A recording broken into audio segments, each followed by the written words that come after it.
नेपालको राष्ट्रिय राजनीतिमा राजतन्त्रले खेलेको भूमिका र राजाको त कुरै छोडिदिनुहोस्, राज परिवारको पनि कुरै छोडिदिनुहोस्।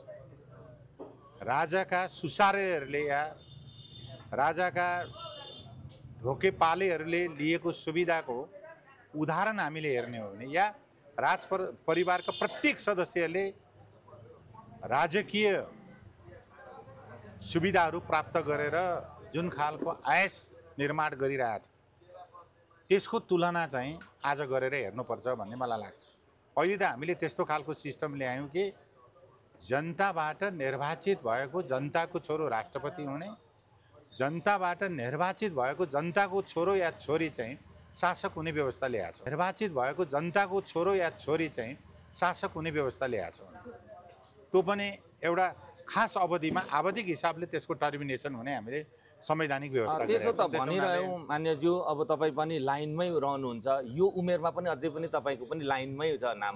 तर अब जनताको छोरो हुने भन्दैमा एउटा फेजको क्लबले अथवा इभन 5 जना मान्छेहरूले 20 वर्षदेखि राज्य गरिरहँदाखेरि यी रैतीहरूबाट शासित हुनुभन्दा त राजै थिए भन्ने कुरा हो नि त कमरेड। त्यो होइन। त्यस्तो चाहिँ के छ भने तपाईँले पार्टी सिस्टममा पार्टीको नेतालाई नियन्त्रण गर्ने दुईटा ठाउँहरू छ। एउटा ठाउँ चाहिँ तपाईँले आवधिक निर्वाचन मार्फत निर्वाचित भएर जाने, उसलाई पराजित गरेर नयाँ विकल्प प्रस्तुत गर्ने एउटा ठाउँ हुन्छ पिपुललाई। एउटा ठाउँ त्यो हो जसले राजकीय सत्तामा जानबाट रोक्छ, उसको ज्यादती छन्, ऊ चाहिँ त्यसमा फिट छैन, यो अयोग्य छ भन्ने एउटा जनताले अङ्कुश लाउने ठाउँ चाहिँ त्यहाँ छ आम निर्वाचन मार्फत। दोस्रो चाहिँ पार्टी नेतृत्वमा अङ्कुश लाउने ठाउँ पनि छ महाधिवेशन, जहाँ चाहिँ कार्यकर्ता सार्वभौम छन्, उसले विकल्प प्रस्तुत गर्न सक्छन्। अब विकल्पै प्रस्तुत गरेनन् भन्दा हामीले के भन्न चाहन्छौँ? अब त्यो विकल्प प्रस्तुत भन्नुभयो हजुरले। तर पनि हामीले अधिवेशनका मोडेलहरू हेरेका छौँ, थपरी बजाउनु बाहेक अरू प्रतिनिधिको काम पनि हुँदैन। र तपाईँले भन्नुभयो इलेक्सन मार्फत रोक्न सकिन्छ भनेर। पुँजी र शक्तिको बलमा जितिने चुनावले सही निर्णायक जनतालाई अनुमोदन गर्ने अधिकार पनि छैन।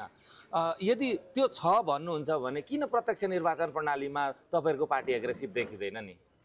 प्रत्यक्ष निर्वाचन प्रणाली प्रत्यक्ष कार्यकारी होस् अथवा राष्ट्रपति कार्यकारी होस् अथवा प्रधानमन्त्री कार्यकारी होस्, यो बिचमा किन नेकपा एमाले सिँगै अगाडि बढ्न सक्दैन? तपाईँहरूले बोले त कानुन बन्छ, संविधान फेरिन्छ।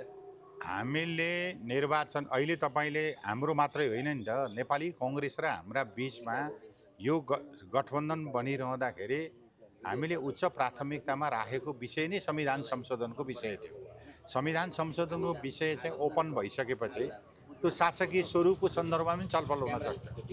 तर हामीले संविधान निर्माण गर्ने बखतमै हामीले व्यापक रूपमा शासकीय स्वरूपको सन्दर्भमा तपाईँले उठाएको मुद्दा शासकीय स्वरूपसँग सम्बन्धित छ। शासकीय स्वरूपको सन्दर्भमा हामीले व्यापक छलफल गरेका हौँ कि अहिले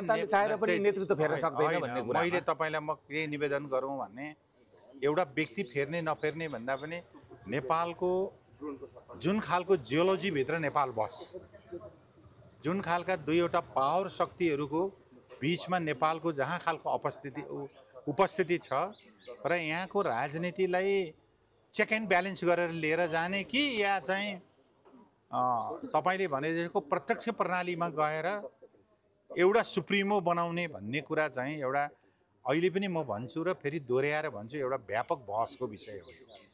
व्यापक बहसको विषय कुनै आवेशमा आएर उत्तेजनामा आएर या क्रान्तिकारी कुरा गरेर मात्रै हामी अगाडि बढ्ने कुरा त एउटा कुरा होला। तपाईँलाई हामीले पनि पहिले प्रत्यक्ष निर्वाचित प्रधानमन्त्रीको ओपिनियनमा हामीले राखेकै हौँ, त्यसको आधारमा मत पनि हामीले मागेकै हौँ र अहिले पनि हामी त्यसबाट पछि हटिसकेको अवस्था छैन। तर एकल पावर एक ठाउँमा सेन्ट्रलाइज गर्ने कुरामा चाहिँ हामी यसमा बहस हुनुपर्छ, छलफल गर्नुपर्छ भन्ने ठाउँमा छ। निर्वाचित भएको व्यक्ति चाहिँ कुनै पनि किसिमबाट कहीँबाट चाहिँ पावरको प्लेमा पर्यो भनेदेखि त राष्ट्र त चाहिँ खतरामा पर्न सक्ने चाहिँ हामीले अभ्यासहरू देखेका छौँ। युक्रेनको मोडल जान सक्छ भन्ने कुरा, युक्रेनको मोडलले भन्नु, यी सिक्किमको मोडल हेर्नु, सिक्किमको मोडलले पनि मोडलले गर्न सक्छ। किनभने हामी त्यो जियोलोजीभित्र बस्छौँ भन्दाखेरि यसमा पावरलाई चाहिँ चेक एन्ड ब्यालेन्स गर्ने या शक्ति सन्तुलन भन्ने जो हामीले अभ्यास गर्दै रहेछौँ र हाम्रो संविधानमा जो व्यवस्था गरेका छौँ नि शक्ति सन्तुलनलाई सन्तुलनमा राख्नका निम्ति पावरलाई चेक एन्ड ब्यालेन्स गर्नका निम्ति पनि हामीले संवैधानिक राष्ट्रपति र चाहिँ के अरे कार्यकारी प्रधानमन्त्रीको मोडलमा हामीले एउटा ठाउँबाट कहीँ पनि त्रुटि हुँदा अर्को ठाउँबाट चेक एन्ड ब्यालेन्स हुन सक्छ भन्ने मान्यताबाट निर्देशित भएर हामी यो व्यवस्था त्यो भने जनताले आशा गरेको चिजहरू पनि के छ भने हामीले जुन गणतन्त्रबाट अपेक्षा गरेको त्यो नपाइसकेको अवस्था छ भने तपाईले भन्दै गर्दा पावर सेयरिङ र सिन्डिकेटको हिसाबले पनि कुरा राख्दा एउटा चिज चाहिँ जनताहरूको घर घरमा र मनमनमा प्रश्नहरू उठेका छन्। त्यो भनेको चाहिँ उसो भए कर्मचारीमा पनि उमेरको हद लाग्ने, हरेक क्षेत्रमा उमेरको हद लाग्ने, स्थायी जागिर खानु पनि हद लाग्ने, तर यो राजनीतिक जागिर खानलाई चाहिँ 70 देखि 95 को हुनुपर्ने ज्येष्ठ नागरिकहरू यो चिजलाई तपाईहरू जस्तो तपाई भनेको यङबाट तपाई अपग्रेड भइसक्नु भएको छ र प्राउडको नजिक पुग्नु भएको छ। तपाई एउटा साँच्चै भने मेन्टली र शारीरिक रूपले तन्दुरुस्त हुन्छ। तपाई जतिको मान्छेले देशको नेतृत्व गर्दाखेरि सही हुन्छ, तर तपाईभन्दा माथि गएर जुत्ता अर्काले लगाइदिनु पर्ने थरथर काम्ने ज्येष्ठ नागरिकहरूबाट देशले के पाउलान् र तपाईले यो बारेमा आवाज उठाउनु पर्दैन र? अब पार्टीभित्र उमेर हदबन्दी लगाएर नेतृत्वमा चाहिँ छेकबार हालौँ भन्ने हिसाब चाहिँ यो मुद्दा चाहिँ एउटा राष्ट्रिय राजनीतिमा एउटा प्रबल बहसको मुद्दा छ अहिले महत्त्वमा छ। तपाईँले भने जस्तै मिडियामा तपाईँहरूले जसरी कुरा उठाइरहनु भएको छ उठ्ने जति उठेका छैन। मिडियामा यसलाई व्यापक बहस बनाउनु पर्ने कुरा छ र सँगसँगै कुरो के रहेछ यो पार्टी नेतृत्व निर्माणको विषय भन्दाखेरि वैचारिक राजनीतिक हिसाबले र दृष्टिकोणको हिसाबले पनि त्यो व्यक्ति प्रबल बलियो हुन जरुरी भयो र स्वयं उसको चाहिँ सेन्ट्रल कमिटी उसले गभर्न गर्न सक्नु पर्यो। यो घर चलाए जस्तै हो नि त। तपाईँ घरको मूली मान्छे हुनुहुन्छ, त घर चाहिँ तपाईँले चलाउन सक्नु भएन भने परिवारको सदस्यले तपाईँलाई घरको मूली मान्दैन। एउटा सानो अहिले राजावादीको धारमा के खाले रुष्ट जनताहरू बढी छन् जो तपाईहरुको पछाडी थिए, अहिले राजावादीहरुको पछाडी सर्दै छन्। अहिले तपाईको के देखिन्छ भने समाजमा भएका असन्तुष्टिहरूलाई सङ्कलन गरेर असन्तुष्टिको जगमा टेकेर राजनीति गर्छु भन्ने कुरा त त्यो छिनभरमा पानीको फोक्का जस्तो चाहिँ के अरे भनौँ कमजोर भएर जान्छ। त्यसै हुनाले मूल प्रश्न के हो भने म अहिले पनि मेरो विश्वास के छ भने मूल प्रश्न भनेको नीतिको प्रश्न हो, मूल प्रश्न भनेको उसको कार्यक्रमको प्रश्न हो, मूल प्रश्न भनेको उसको सिद्धान्तको प्रश्न हो, बाटोको प्रश्न हो। त्यो विषय चाहिँ मेजर कुरा हुने रहेछ। तपाईले लिडरशिप त स्वतः ट्रान्सफर्मेसन हुन्छ नि त, तर तपाईले होइन तपाई तयार हुँदा सदस्यता लिँदा पनि लगभग उहाँहरुकै महासचिव पनि चलिरहेको थियो। अहिले पनि प्रधानमन्त्री केपी ओली तपाईलाई उदाहरण म के दिन्छु भन्दाखेरि त मैले देखेँ नि त, मैले भोगेको त मेरो दलभित्र मदन भण्डारी, मनमोहन अधिकारी, माधव नेपाल, झलनाथ खनाल, त्यसपछि केपी ओली। पार्टीको नेतृत्व त देशको नेतृत्व त देख्न पाउनु भएन। देशको नेतृत्व पनि किन नदेखे? एउटा मदन भण्डारीको देखिएन, मनमोहनको नेतृत्व देखियो, माधव नेपालको नेतृत्व देखियो। त्यसको प्ले कार्ड बोकेर अहिलेसम्म नेकपा एमाले बाँचिरहेछ हो। किन नेकपा एमालेको आफ्नो इन्डिफरेन्ट भन्छ त्यसलाई, आफ्नो नीतिको आधारमा बनेको सरकार भएको हुनाले उसले आफ्ना नीतिहरू चाहिँ कार्यान्वयन गर्ने प्रक्रियामा गयो।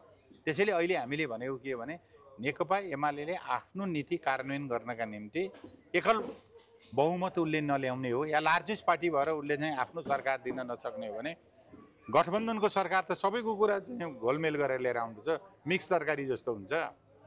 कतिपय आफ्ना कुरा छोड्नुपर्छ, अर्काको कुरा लिनुपर्ने चाहिँ भनेपछि बहुमतको डिमान्डमा अझै पनि एक दुईवटा चुनाव पनि केपीओलीको नेतृत्वमा तपाई चाहनुहुन्छ? त्यो अहिले म भन्न सक्दिनँ यसको नेतृत्वमा उसको नेतृत्वमा, तर हामीले आगामी 84 को निर्वाचनको सन्दर्भमा चाहिँ त्यो हामीले भने आउँछ। राजावादीहरूको आन्दोलन हेर्दा त 84 सम्म पुग्ला जस्तै लाग्दैन नि त मान्यज्यू। त्यो त अब 10-8 हजार मान्छे काठमाडौँमा भेला भएर कराउँदाखेरि सिस्टम परिवर्तन हुँदैन। हिजो कम्युनिस्टहरूले 5 जनाबाट सुरु गरेका क्रान्तिहरू यहाँसम्म आइपुग्दा हजुरहरूको पनि आन्दोलन त्यसरी त्यो त लेलिनले भनेको छ एउटा झिल्कोले डडेलो लाउन सक्छ हो त्यसमा सेन्सिटिभ विचार भनेको त्यही स्ट्रङ सेन्सिटिभ त हुनु पर्ला सेन्सिटिभ हुने कुरा एउटा छ एजेन्डागत रूपमा उहाँले के एजेन्डा बोकिरहनु भएको छ भन्ने कुरा एजेन्डामा उहाँहरूको प्रश्न छ बाटो दिनुभयो गाडी किन्ने हैसियत दिनु भएन घर बनाउन दिनुभयो युवाहरू नेपाल बस्ने अवसर दिनु भएन अनि तपाईँहरूले अब बाटो बिजुलीको त दिनुभयो तर बिल तिर्ने पैसा कमाउने हैसियत दिनु भएन सङ्घीय स्थानीय सरकार दिनुभयो ट्याक्स तिर्ने पहिचान अधिकार दिनु भएन यस्ता छ राजावादीहरू दुनियाँको डेभलपमेन्टको हिस्ट्रीलाई हेर्नुहोस् तपाईँले अहिले आएका ऱ्यापिडली डेभलप भएर आएका हुने गभर्मेन्टले भनेको पोलिसी बनाउने हो पोलिसी बनाइदिने हो हामी कसरी जान्छौँ तपाईँले अहिले पनि पोलिसीमा कति डिप्याचर भइरहेछ भन्ने कुरा तपाईँले हामीले यो सरकार सञ्चालन गरेपछि नेपाल सरकारको तर्फबाट अगाडि सारेका अध्यादेशहरू मार्फत नेपालमा लगानीको वातावरण बनाउनका निम्ति हामीले जुन खालका डिप्याचरहरू अगाडि बढायौँ त्यो खालको एउटा परिस्थिति निर्माण हो सरकारले अहिले नीति तथा कार्यक्रम प्रस्तुत गर्दाखेरि पुराना सम्पूर्ण कुराहरूको समीक्षा गरेर नयाँ लगानीको वातावरण बनाउनका निम्ति उसले खेलेको भूमिका हेर्नुहोस् अहिले सरकारले प्रस्तुत गरेको बजेटमा जुन आक्रोश थियो नि मान्छेहरूको बिचमा आज त्यो आक्रोशको लेभल हेर्नुहोस् तपाईँले भन्दाखेरि हामीले रूपान्तरण र परिवर्तनको निम्ति राज्य एक्लैले गर्न सक्दैन भने चाहिँ निजी क्षेत्रलाई या विदेशीका लगानीको सुनिश्चितता र ढोका खोल्नका निम्ति हामीले गरेका प्रयासहरूलाई हेर्नुहोस् र धेरै ठुलो ठुलो तपाईँले विकसित भएका मुलुकहरूमा पनि मान्छेहरू रोजगारीको सिलसिलामा जाने गर्दछन् जस्तो तपाईँलाई इन्डियन कहाँ पुगेका छैन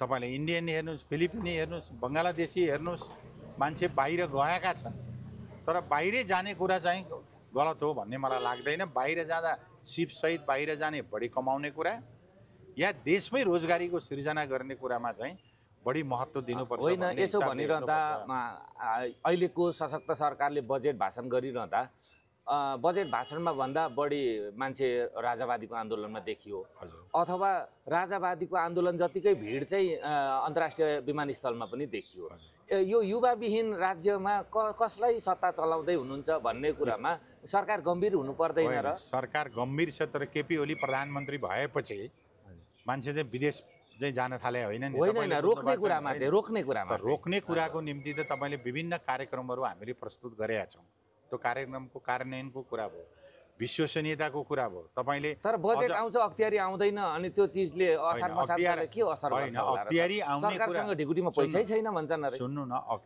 त ढिकुटीमा बन्दै नभए यत्रो बजेट कसरी प्रस्तुत भयो होइन बजेट त उधारो बन्दो रहेछ होइन बजेट त केही चाहिँ तपाईँलाई माइनस बजेट बन्छ केही बाहिर त्यसका सम्भावना खोजेको हुन्छ विदेशी लगानीको कुरा हुन्छ आन्तरिक ऋणको कुरा हुन्छ बजेट कहाँबाट आउँछ पहिले त बजेट कसरी बन्छ भन्ने कुरा थाहा हुनु पर्यो बजेट बन्ने कुरा एउटा नेपालको मजबुत हुँदैन तब सबभन्दा ठुलो हाम्रो नेपालको बजेट बन्ने प्रक्रियामा राजस्वमुखी बजेट भन्छ नेपालको त्यही त हो राजस्व उठ्ने त तोकिएको राजस्व मैले अहिले हेर्दाखेरि पनि अहिले 13 खर्ब बराबरको मैले प्रस्तुत गरेको बजेटको डिटेल त म बाहिर भएको हुनाले डिटेल मैले हेरेको छैन तर उसले प्रस्तुत गरेको बजेटमा 13 खरब चान्चुन रुपियाँ चाहिँ उसले राजस्वबाट आउने भनेर भनेको छ एउटा ठाउँ चाहिँ राजस्वबाट आउने कुरा हो अर्को आन्तरिक ऋणको कुरा हुने भयो अर्को बाह्य अनुदान र ऋणको कुरा हुने भयो अर्को चाहिँ बाहिरबाट आउने डोनेसनको कुरा भयो यिनै 4वटा ठाउँभन्दा पैसा बाहिरबाट आउने स्थिति छैन तेस्रो कुरा तपाईँलाई म के भन्छु भन्दाखेरि अब त्यसको निम्ति मुलुकमा नै तपाईँले राष्ट्रिय उत्पादनलाई वृद्धि गरेर मुलुकको राष्ट्रिय अर्थतन्त्रलाई अगाडि बढाउनका निम्ति के सम्भावनाका ढोकाहरू हुन सक्छन् भन्ने कुरामा चाहिँ हामीले हेर्नुपर्ने चाहिँ जरुरी छ त्यसमा राज्य चाहिँ संवेदनशील छ भन्ने कुरा म राख्न चाहन्छु तपाईँले अहिले देशका उद्योगपति व्यापारीहरू तपाईँ यसो हेर्नुहोस् त यसो हेर्दाखेरि खालि ट्रेडमा मात्रै चाहिँ बढ्ता चाहिँ ध्यान दिइरहेको हामीले देखेका छौँ हजुर तिमीले अनेक खालका सुविधा विकल्पहरू प्रस्तुत गर्दा पनि तपाईँलाई उद्योगहरू खोल्ने नयाँ रोजगारीहरू सिर्जना गर्ने निजी क्षेत्रसँग सहकार्य गरेर मात्रै सरकार अगाडि बढ्छ सरकारले आफै सम्पूर्ण चिजको जिम्मा लिन सक्ने स्थिति छैन हामीले पनि लिन सक्दैनौँ तपाईँलाई पठाए पनि लिन सक्नुहुन्न अर्को साथी गए पनि सक्दैन त्यसैले हामीले हेर्ने के हो भन्दाखेरि राष्ट्रिय उत्पादकत्व वृद्धि गरेर राष्ट्रिय पुँजीकोलाई विस्तार नगरेसम्म हामीले त्यसको निम्ति नयाँ उद्योग धन्दा खास गरी कच्चा पदार्थमा आधारित उद्योग धन्दाहरूलाई निर्माण गरेर अगाडि मात्रै सम्भव जानुपर्ने छ। एउटा सम्भव छ भन्ने हाम्रो हजुर यो बुझाइ। देशको मुद्दाहरूलाई अब छोट्याउँदै लगौँ। अन्तिममा एउटै मुद्दा जो चलिरहेको छ, एउटा चिजबाट हामी फेरि स्थानीय अरुण भ्यालीतर्फ तपाईँलाई दोहोऱ्याउँछौँ, विशेष गरेर सङ्घसभाभित्र भने एउटा मुद्दामा नेकपा एमाले किन चुकिरहेको छ, त्यो मुद्दा भनेको गृहमन्त्रीको विषय हो। जुन मुद्दाको उठान हुँदाखेरि रवि लामिछानेले चाहिँ राजीनामा गर्नुपर्ने र तपाईँहरूको सरकार बन्दाखेरि लेखकज्यूले किन राजीनामा गर्न नपर्ने भन्ने बारेमा स्पष्ट पारिदिनु न छोटोमा। अब मूल मुद्दातिर आउँछ। तपाईँले अहिले मान्य गृहमन्त्री र गृह मन्त्रालयले नेतृत्व गरेको टिमको बारेमा केही चाहिँ आरोपहरू भन्छु म, प्रमाणित भइसकेका छैन। केही मुद्दाहरू छानबिन र अभियोजनको क्रममा छ। त्यो कुरालाई हामीले बुझ्नुपर्छ। एउटा चाहिँ छानबिन र अभियोजनमा क्रममा भएको विषयको आधारमा मन्त्रीले राजीनामा दिने कि नदिने भन्ने विषय चाहिँ एउटा स्वयं व्यक्तिको पनि आफ्नो विषय हुने रहेछ। क्लियरेन्स कसरी लिने भन्ने हुन्छ एउटा। अब त्यसमा खास गरिकन हिजोका मन्त्रीहरूले दिएका राजीनामाहरूको श्रृङ्खला छन्। जस्तो तपाईँले शेरबहादुरज्यूले बोलेको शब्द नै डिभिजन शब्द नै तलमाथि पऱ्यो, त्यसले नै नेपाली मनोविज्ञान डिभिजन गरौँ भन्दा प्रधानमन्त्रीले ध्यान आकर्षण गराउँदा उहाँले राजीनामा दिएर म क्लिन चिट लिन्छु भन्दा राजीनामा दिनुभयो।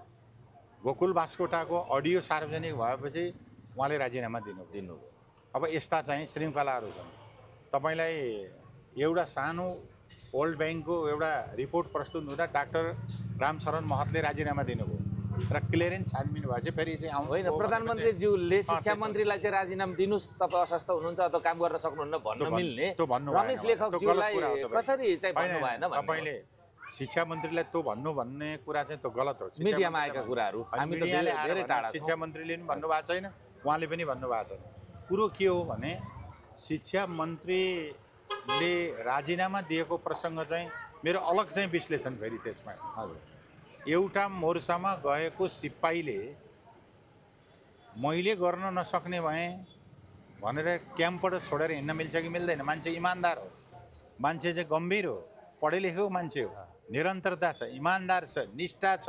तर दिएको जिम्मेवारीबाट यो मलाई अलिकति टाइट भयो, यसलाई चाहिँ मलाई मेरो कुरा सुनिएन कि भन्ने जस्तो लाग्यो, या मुद्दा चाहिँ ट्याकल भएन। त्यो भन्दा नि बन्दुक दिने गोली नदिने सिपाहीहरूले त आत्मसमर्पणै गर्छन् होला। होइन, त्यो त किन नदिन्छ? तपाईँले देखिहाल्नु भयो नि त। नयाँ शिक्षा मन्त्री आएर त्यसैमा टेकेर उसले चाहिँ परिणाम दिन सक्ने। त्यसै हुनाले यो प्रधानमन्त्रीले पूर्व शिक्षा मन्त्रीको राजीनामा मागो भन्ने कुरा भनेको पढे लेखेको मन्त्री हुनु हुँदैन। होइन, पढे लेखेको मान्छे काम गर्नु पर्यो। काम गर्न शिक्षा मन्त्रीको त सर्टिफिकेटमै समस्या छ। उसले सर्टिफिकेटले योग्यताको मापन गर्दैन। त्यो त हो। फेरि उसको ज्ञान, उसको सीमा, उसको क्षेत्र, उसको अध्ययन, उसको वैयक्तिक क्षमता, मूलतः कार्य सम्पादन क्षमताको कुरा हो। विषयवस्तुलाई कसरी बुझ्छ, आजको आधुनिक म्यानेजमेन्टले कति पढेको छ, प्रधानमन्त्रीको इन्ट्रेस्टमा काम गर्न सक्ने मान्छेहरू सफल हुन्छन् भन्ने पनि त छ। यो संसदीय व्यवस्थामा प्रधानमन्त्रीसँग मत बजाएर बस्नै सकिँदैन। फेरि उहाँकै सरकारमा बस्दा त्यही नैतिक सङ्कट पर्यो पूर्व शिक्षा मन्त्रीलाई भन्ने। मैले यति मात्रै के भन्छु भने जुन मोर्चामा काम गर्न पठाएको हो, मोर्चामा कार्य सम्पादन नगरेर म हट्छु भन्नु कति चाहिँ न्यायसम्मत हुन्छ त्यो छुट्टै पार्टीको आन्तरिक छलफलको विषय हो। हात्तीको देखाउने एउटा विषय राजनीतिका चारवटा खम्बा भइहाल्छ सामदाम दण्डभेद। हजुर, यो कुरालाई अब जहाँसम्म गृहमन्त्रीको कुरा छ, गृहमन्त्रीको कुरा सकिहाल्यो। गृहमन्त्रीको एउटा यो कोअलिसन गभर्मेन्ट हो। यति मुद्दा उठिसकेपछि गृहमन्त्रीजीले राजीनामा गरेर छानबिनलाई दुरुस्त बनाएर क्लिन चिट लिएर फेरि गृहमन्त्रीमा हुन आउने कि वा के गर्ने भन्ने चाहिँ एउटा उहाँको वैयक्तिक प्रश्न पनि हो। तातो प्रश्नमा दोस्रो गृहमन्त्री पठाउने भइसक्यो भन्ने नि आयो। दोस्रो चाहिँ उहाँको पार्टीले मूल्याङ्कन गरेर उहाँलाई गृह मन्त्रालय दिएको। अब उहाँको पार्टीले उहाँलाई त्यहीँ राखेर यो विवादहरूलाई बढाइरहने कि उहाँलाई राजीनामा गराएर नयाँ व्यक्तिलाई पठाएर उहाँलाई चाहिँ त्यहाँबाट टर्मिनेसन गरेर छानबिन गराएर क्लिन चिट दिएर उहाँलाई नि पठाउने भन्ने विषय चाहिँ त्यो पनि एकतिर रह्यो भने कमेडियन हिसाबले हास्यव्यङ्ग्य गभर्मेन्टको हिसाबमा भन्दाखेरि गभर्मेन्टले भन्दाखेरि प्रधानमन्त्रीजीले आन्तरिक रूपमा त्यो कुरा भन्नु नै भएको छ। तर उहाँको दलले पहिले निर्णय गर्नुपर्छ कोअलिसन गर्न हामीले दिएको मन्त्रालय होइन त्यही त पावर सेयरिङ गरेको एउटा जोकिङ पनि सुरु भएको छ मान्य होइन पूर्व मान्यज्यू अथवा वरिष्ठ नेता राजेन्द्र कमरेडज्यू एउटा कुरा भनौँ कि उहिले रिस उठ्यो भने 17 घरमा काङ्ग्रेस पठाइदिन्छु भन्थ्यो अरे पछि आएर तेरो घरमा माओवादी छिरोस् भनेर सराप्थ्यो अरे अहिले चाहिँ सरकारमा के तँलाई तेरो राजनीति सिधाइदिनु छ भने तँलाई म गृह मन्त्रालयमा पठाइदिन्छु भन्ने खालको आत्मघाती मन्त्रालय पो हुन आँट्यो त त्यसलाई चाहिँ कसरी लिनुहुन्छ अब गृह मन्त्रालय एउटा निकै ठुलो शक्तिशाली मन्त्रालय हो त्यहाँ जाने जसलाई मालदार मन्त्रालय पनि त्यसलाई अब त्यहाँ जाने मन्त्रीले अब मन्त्री भएपछि मालतिर फर्केर हेर्ने डिलिङतिर सेटिङतिर इटिङतिर सिटिङतिर सेटिङतिर लाग्यो भने त विवाद गलत भन्न सक्नुहुन्छ गलत किन भन्न नसक्छ गलत भन्छु म सबभन्दा पहिले दुईटा कुरा तपाईँले राजनीति गर्ने मान्छे यो व्यापार गर्ने ठाउँ होइन हजुर राजनीति सेवा हो गरुन्जेलसम्म गर्ने नसकेपछि छोडिदिने